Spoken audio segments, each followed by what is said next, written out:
Iri somo ni ryiza cyane.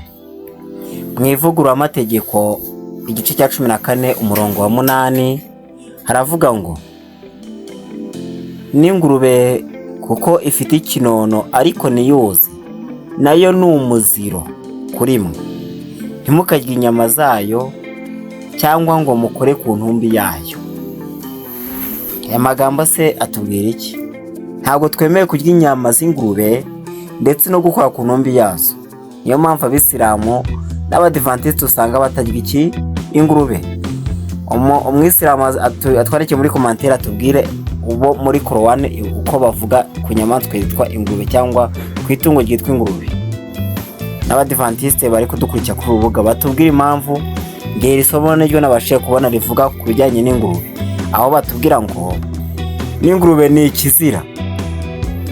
Ese koko ni ikizira? Abane nabo baze kutubwira. Tuvuye ku bijyanye n'ingurube se, aya magambo yose ko mbona nayatangaje. Hari abantu usanga banga gufasha umuntu akirwaye, akanaba yabona baguza amafaranga 1000 cyonyine ngo yivuze, bikarangira atabonye icyo 1000 agapfa.